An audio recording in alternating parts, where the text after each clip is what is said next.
अस्सलाम वालेकुम जी। हाज़िर हैं कंपैरेटिव स्टडी की एक और वीडियो के साथ। आज का जो हमारा टॉपिक है वो रबीउल अव्वल से रिलेटेड है। रबीउल अव्वल के जो 5-7 बड़े मसाइल हैं उन पर मैंने कंपैरेटिव वीडियोस बनाने का सोचा है और इस पर मैंने एक प्लेलिस्ट भी बना दी है रबीउल अव्वल सीरीज़ के नाम से। वो हमारे चैनल पर आप विज़िट कर सकते हैं। उसमें रबीउल अव्वल के जो ख़ास टॉपिक हैं उन पर मैंने सारे उलमा का कंपैरिज़न कर दिया है। जो उसमें ज़रूरी होंगी वीडियोस वो आप देख लीजिएगा। आज का जो इस वीडियो का टॉपिक है वो 12 रबीउल अव्वल से मुताल्लिक़ है कि क्या 12 रबीउल अव्वल नबी अलैहिस्सलातु वस्सलाम की तारीख़ वफ़ात है या नहीं। जब 12 रबीउल अव्वल वाले दिन जो हमारे बरेलवी भाई और मना रहे होते हैं 12 रबीउल अव्वल, झंडियाँ लगा रहे होते हैं और मॉडल बनाते हैं, मुख्तलिफ़ किस्म के जलसे जुलूस करते हैं, तो तब जो ये वहाबी और कई इस किस्म के जो लोग हैं वो उनको एक फक्की देते हैं कि 12 रबीउल अव्वल तो नबी सल्लल्लाहु अलैहि वसल्लम की तारीख़ वफ़ात है और तुम लोग क्या कर रहे हो, इस दिन खुशियाँ मना रहे हो। तो इस पर मैंने 6 स्कॉलर्स की वीडियोज़ इकट्ठी की हैं। बरेलवी उलमा भी इसमें हैं, देवबंद के भी उलमा हैं और इंजीनियर मोहम्मद अली मिर्ज़ा साहब भी इसमें शामिल किए हैं। तो उनका मौक़िफ़ जान लेते हैं क्या वाकई 12 रबीउल अव्वल नबी सल्लल्लाहु अलैहि वसल्लम की तारीख़ वफ़ात है अभी या नहीं, या बस ये एक सुना के सुनने वाली बात है। तो मौलाना इलियास कादरी साहब से मैं वीडियोज़ का आगाज़ कर लेता हूँ। मौलाना इलियास कादरी साहब का मौक़िफ़ सुनिए। ये कोई एक भी इसकी वो हदीस नहीं दिखा सकता, आयत नहीं दिखा सकता कि ज़िंदगी भर हर साल तारीख़ वफ़ात पर गम मनाना चाहिए। यहाँ हम खुशी मनाते हैं जश्न विलादत की, तो इसमें भी लोग मतलब कुड़कुड़ करते रहते हैं। बर्थडे तो वो हर साल ये बच्चों की आप लोग मनाते, बुढ़े मनाते हैं बर्थडे अपनी, ओ हैप्पी बर्थडे, तालियां बजाते हैं, तो केक काटते हैं और पता नहीं क्या क्या करते हैं।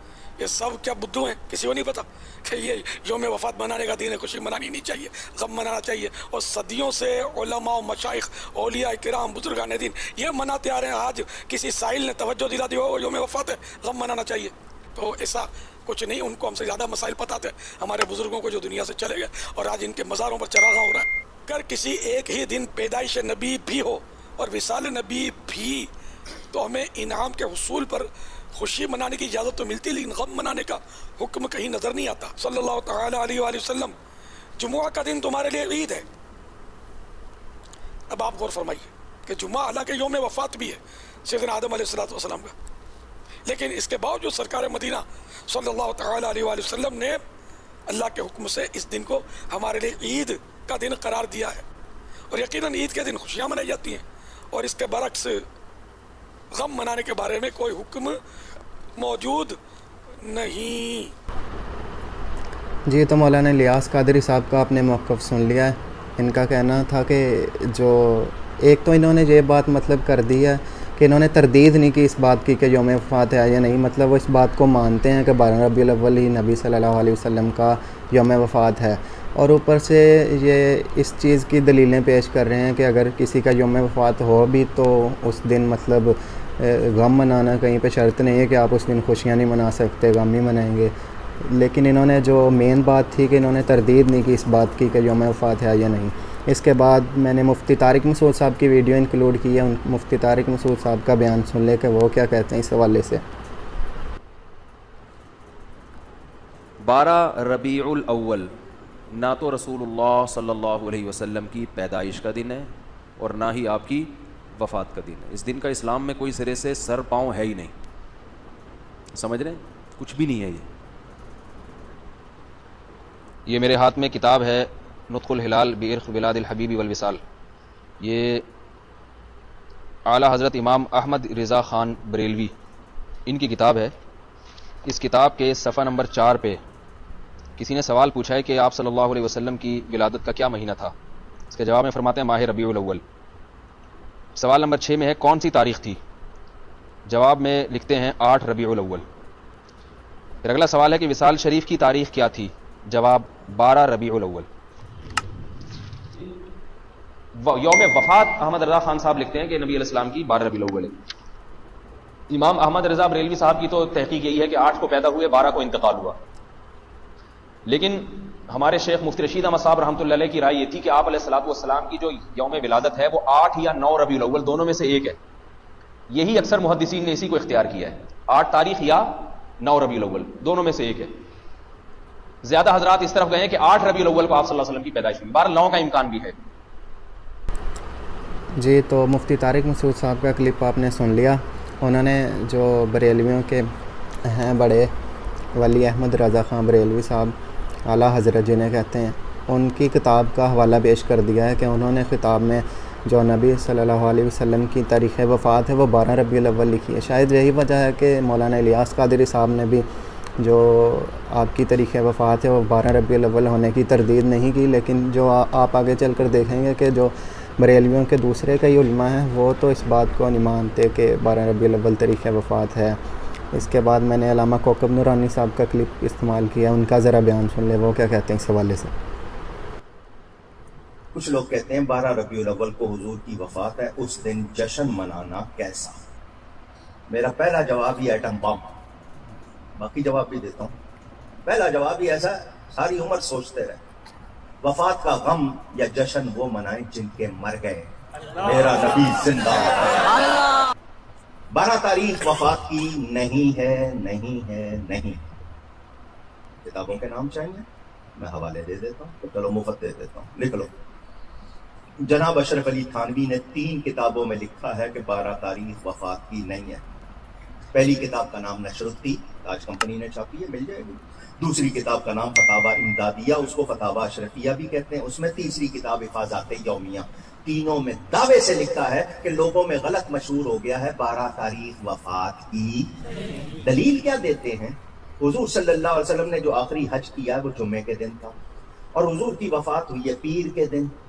तो रबीउल अव्वल के महीने तक उस जुम्मे से, हज के जुम्मे से लेके सारे महीने 29 के गिनो, 1 29 का, 2 30 के, 2 29 के, 1 30 का, तीनों 30 के गिन लो, 29 के गिन लो।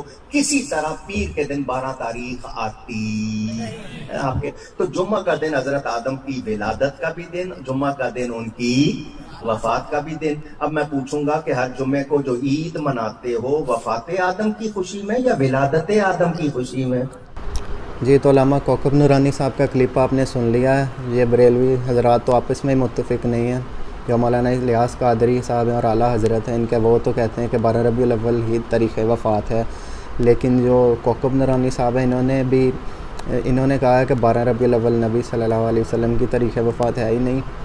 और ऊपर से इन्होंने वो दिन मनाने की जो है दलील पेश कर दी है कि जुमा के दिन जो हज़रत इब्राहीम अलैहिस्सलाम फौत हुए थे, इसलिए उस दिन ईद का दिन है। इसके बाद मैंने शेख मक्की अल हिजाज़ी साहब का मौक़िफ़ इसमें ऐड किया है, उनका बयान सुन ले, वो क्या कहते हैं इस हवाले से। कहते जी कि आप कल विलादत मुस्तफ़ा बयान करें, जा जो रहे हैं पाकिस्तान, वहाँ कदम कदम पे बयान हो रहा है। वहाँ जाके सुन लेना ना, जिनको आज तक ये पता नहीं, कहते 12 रबीउल अव्वल को पैदा हुए, ये 101% झूठ है। हजूर तो 12 रबीउल अव्वल को पैदा नहीं हुए, 12 रबीउल अव्वल को फौत जरूर हुए हैं। ये वफात की खुशी मना रहे हैं। आपकी पैदाइश तो 9 रबीउल अव्वल है। आजकल तो अल्लाह के बंदे, दुनिया इतना तरक्की कर गई है, किसी पढ़े लिखे बंदे को कंप्यूटर पे बिठा दो, वो डेट निकाल के आपको बता देगा कि 12 रबीउल अव्वल को सोमवार का दिन बनता है।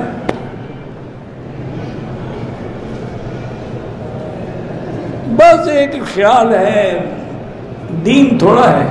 नमाज नहीं पढ़ेंगे, सलात सलाम पढ़ रहे हैं खड़े होकर, क्या फायदा?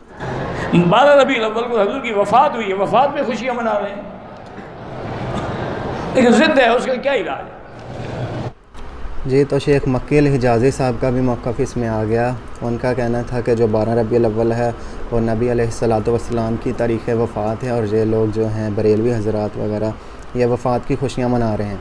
इसके बाद मैंने डॉक्टर ताहिरुल कादरी साहब की वीडियो को शामिल किया। उसको समझना पड़ेगा आपको, उन्होंने एग्जैक्ट तो इसकी मतलब बात नहीं की। तो पहले वीडियो ज़रा सुन लें, फिर मैं बताता हूँ आपको। बैठकर जो आज का लुब्बे लुबाब है, बड़ी तवज्जो से सुने। जिस तरह उसने हर मरहले में अव्वलियत दी, तो जब विलादत का फैसला किया तो दिन भी मुंतखब किया पीर, और तारीख मुंतखब की 12 रबीउल अव्वल। लोग समझने से कासिर हैं। रब्बे कायनात ने जब मुस्तफा के मिलाद का फैसला किया तो दिन 12 रबीउल अव्वल का रखा और पीर का रखा। और 63 बरस के बाद जब विसाल का वक्त आया, विसाल के वक्त के लिए भी पीर का दिन और 12 रबीउल अव्वल, और विसाल का दिन भी 12 को रखा, विसाल का दिन भी 12 को रखा।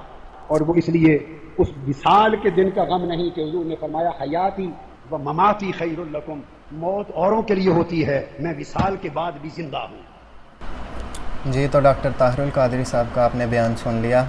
इन्होंने इस बात की तरदीद नहीं की कि 12 रबीउल अव्वल नबी अलैहिस्सलाम की वफ़ात का दिन है। इन्होंने उल्टा उस बात की हिकमत बयान की है कि नबी अलैहिस्सलाम की जो वफ़ात का दिन भी एक रखा और जो उनकी पैदाइश का दिन भी वही रखा और पहली वही का भी दिन वही रखा। ये कंप्लीट लेक्चर भी आप इनका सुन सकते हैं। तो इसके बाद एंड पे मैंने इंजीनियर मोहम्मद अली मिर्ज़ा साहब का मौक़िफ़ इसमें ऐड किया है, उनका बयान सुन ले, वो क्या कहते हैं कि 12 रबीउल अव्वल नबी अलैहिस्सलाम की तारीख़ वफ़ात है या नहीं। रहा ये जो कहना कि 12 रबीउल अव्वल यौम वफ़ात है, ये बहुत बड़ा झूठ है। ये इश्तिहार हमारे पास मौजूद है, बल्कि इसको JPG भी फरान पे ऐड करनी है इंशाल्लाह। उसमें ये इश्तिहार जो है ना वो, बल्कि टेक्स्ट मैसेजेस भी चलते हैं जी। मदीने में गम की जो है वो एक समझ लें सोगवार कैफियत थी, सहाबा रो रहे थे और ये खुशियाँ मना रहे हैं। ये जो दावा है ये बिल्कुल झूठा है। बुखारी और मुस्लिम से मैंने साबित किया कि नबी इस्लाम की वफ़ात का दिन 12 रबीउल अव्वल नहीं है। बुखारी और मुस्लिम दोनों में हदीस है, मशहूर हदीस है कि हज़रत उमर के पास एक यहूदी आता है, ऐ अमीरुल मोमिनीन, आपकी किताब में एक आयत ऐसी है जो हम यहूदियों पर नाजिल हुई होती तो हम उसे ईद का दिन देते। पूछा कौन सी? तो उसने कहा अल यौमा अकमलतु लकुम दीनकुम व अतममतु अलैकुम निअमती व रदीतु लकुमुल इस्लाम दीना। सूरतुल माइदा आयत नंबर 3। आज के दिन हमने अपना दीन तुम पर मुकम्मल कर दिया, अपनी नेमत तमाम कर दी और इस्लाम को एज ए रिलीजन तुम्हारे लिए पसंद किया। तो हज़रत उमर ने बड़ा इंटेलेक्चुअल जवाब दिया। उन्होंने कहा कि हमें पता है ये आयत किस दिन और किस मौके पर नाजिल हुई। नबी इस्लाम अरफा में थे, यौम अरफा 9 ज़ुल्हिज्जा को, जुम्मे के दिन ही तो यह आयत नाजिल हुई थी, यानी वो पहले ईद का दिन था। यही हदीस तिरमिज़ी में भी है। उससे आगे एक और हदीस इमाम तिरमिज़ी लेके आए कि इब्ने अब्बास के पास एक यहूदी आके इसी तरह बात करता है, तो इब्ने अब्बास कहते हैं अल्लाह ने हमें 2 ईदें दी थी उस दिन जिस दिन ये आयत नाजिल हुई। नंबर 1 यौम अरफा 9 ज़ुल्हिज्जा और नंबर 2 जुम्मे का दिन। इससे क्या पता चला कि नबी इस्लाम ने जिस साल हज किया 10 हिजरी में, उस दफ़ा हज जुम्मे के दिन आया था। अनस इब्न मालिक कहते हैं कि मंडे पीर का दिन था, हम लोग फजर की नमाज हज़रत अबू बकर के पीछे पढ़ रहे थे। आप अलैहिस्सलाम ने उस नमाज के दौरान हुजरे का पर्दा हटाया तो हल्की सी आवाज़ आई, यानी वो खजूर की छाल का था, मस्जिद नबी में लेफ्ट साइड पे था हुजरा। तो यानी आप भी जहाँ पे या मस्जिद नबी के इमाम को तो आगे शिफ्ट कर दिया ना, जो पुराना मेहराब नबी आप वहाँ खड़े हो ना, तो आपकी यानी रियाजुल जन्ना में तो लेफ्ट साइड पे रोज़ा शरीफ नजर आ रहा है ना, वही आप उनका यानी हुजरा आयशा था। उधर से आप एंटर हुए, साहबा कहते हैं हम करीब था कि शौक दीदार शौक में, क्योंकि 2-3 दिन से आपकी ज़ियारत नहीं हुई थी बीमारी की वजह से, हम नमाज में फितने में पढ़ते, पंजाबी वाला फितना नहीं अरबी वाला, यानी आजमाइश में, और हुजूर की दीदार की तरफ मुतवज्जो होकर नमाज से हट जाते। नबी इस्लाम ने जब हमारा शौक देखा तो इशारा किया वहीं पर रहो, और फिर आप वापस चले गए। और आगे अल्फाज है कि उसी दिन फिर आपने मंडे के दिन वफात पाई। यानी आप देखने आए कि मैंने जिसको इमाम मुकर्रर किया लोग उसके पीछे नमाज पढ़ रहे हैं नहीं। ये बुखारी मुस्लिम दोनों में हदीस है। इसमें पता चला कि नबी इस्लाम की वफात कब हुई? मंडे में। और दलाइल नबुवा में और बाकी सारी हदीस की किताबों में है कि रबीउल अव्वल के महीने में हुई। ये भी साबित हो गया।